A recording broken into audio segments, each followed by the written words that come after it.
retour, réactualisation, accélération de la cathophobie.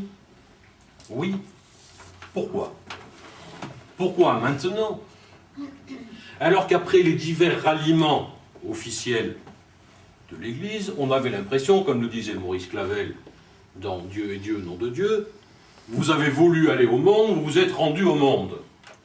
Il y avait donc alliance, d'une certaine manière. Et on a bien l'impression que les discours post-Vatican II, qui est un concile qui a péché, je ne ferai pas l'analyse des textes, par optimisme mondain, de manière extraordinaire, on avait l'impression qu'enfin, on allait pouvoir se réconcilier, que désormais l'Église épousait les valeurs de la démocratie, et d'ailleurs, qu'au fond, on n'avait pas pensé à le dire, mais les évangiles n'étaient après tout qu'un catalogue des valeurs démocratiques. Je n'affable pas. Le discours récent du cardinal 23 à l'ouverture de la conférence épiscopale dégouline de références à l'égard de la démocratie, qui est désormais incorporée au corpus doctrinal de l'Église. Alors pourquoi?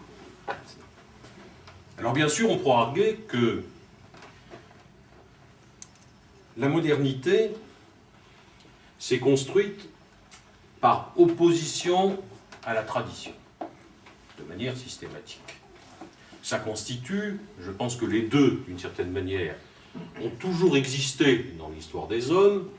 L'exemple que je prends souvent, qui me paraît caricatural, mais qu'on ne peut pas passer à côté, c'est, vous savez, je remonte à loin, 450 avant Jésus-Christ, Antigone de Sophocle.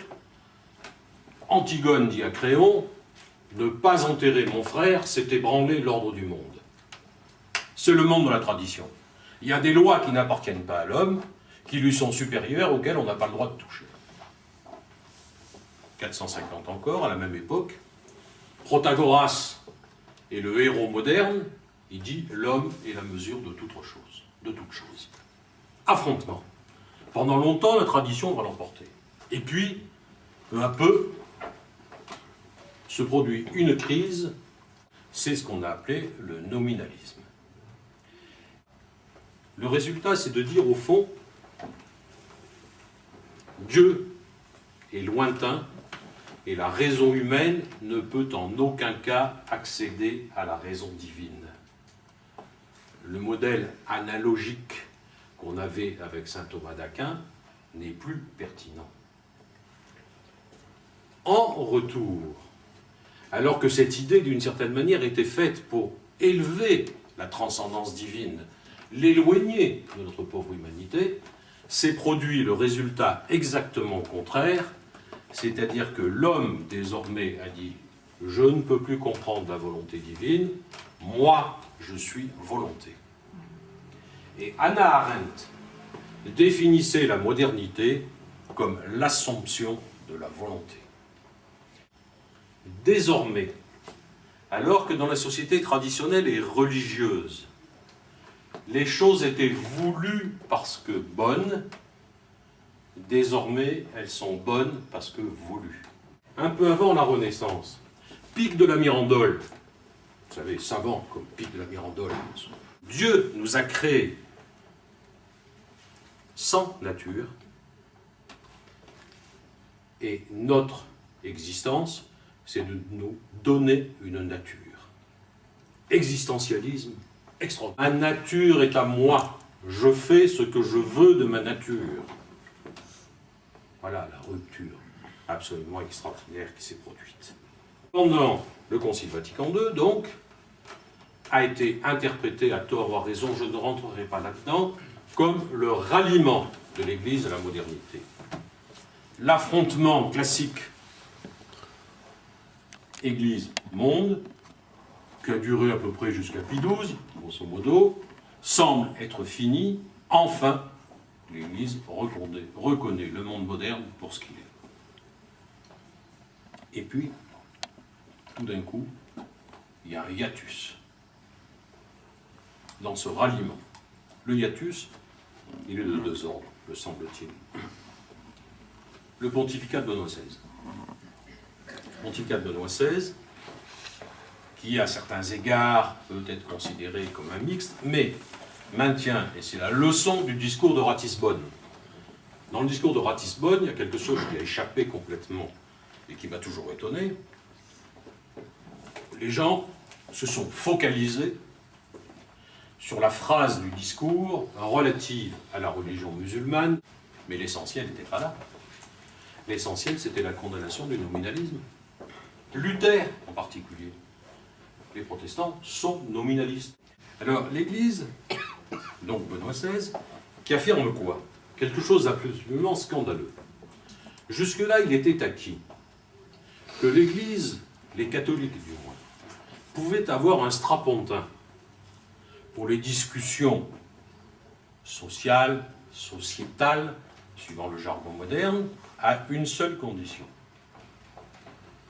bien claire, c'est de ne rien affirmer comme vérité absolue, mais exclusivement comme opinion particulière.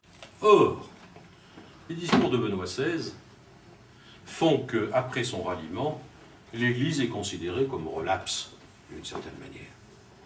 Elle revient sur un certain nombre de choses.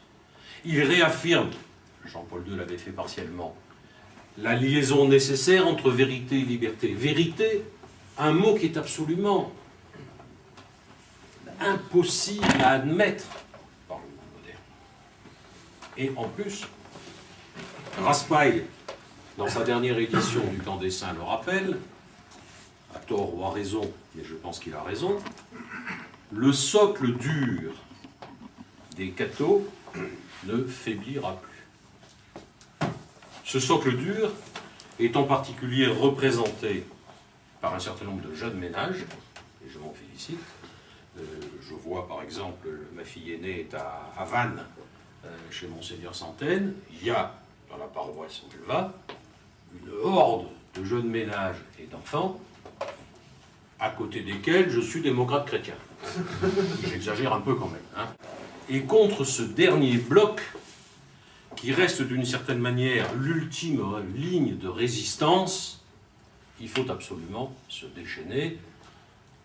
Le cornu se déchaîne avec l'appui, bien entendu, de toutes les puissances médiatiques, politico, etc.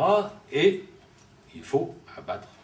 Lors d'un déjeuner récent avec Monseigneur Quatennose à Avignon,